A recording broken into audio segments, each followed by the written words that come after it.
limit of 5 minutes. Miriam Cates.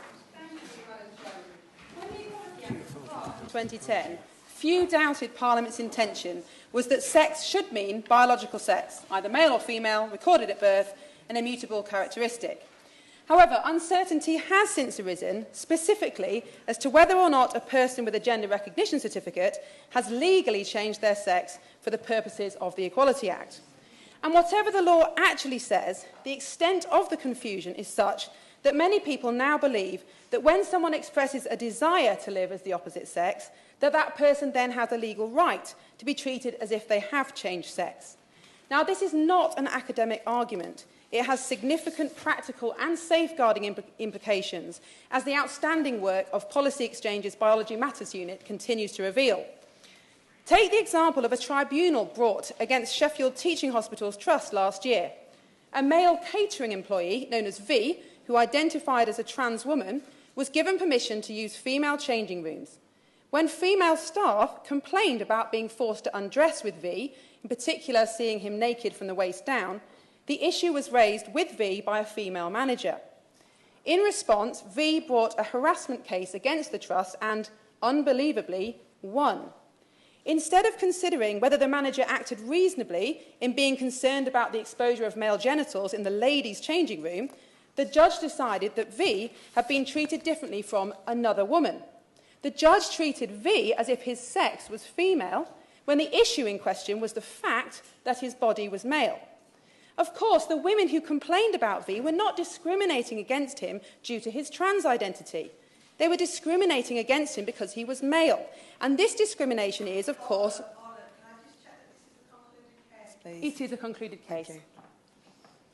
They were discriminating against him because he was male, and this discrimination is, of course, perfectly legal within the Equality Act, if it is a proportionate means of achieving a legitimate aim, in this case to protect the integrity of single-sex spaces.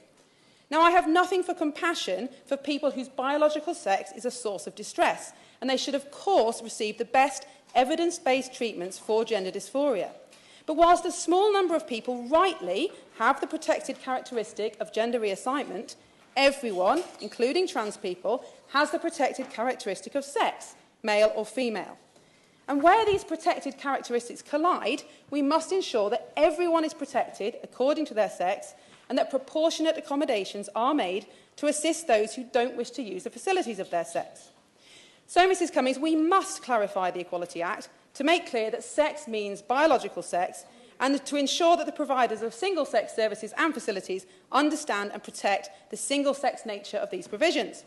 But it is quite extraordinary that in 2023, in a time of unprecedented knowledge, we are arguing about the definition of something that has been known since the dawn of time.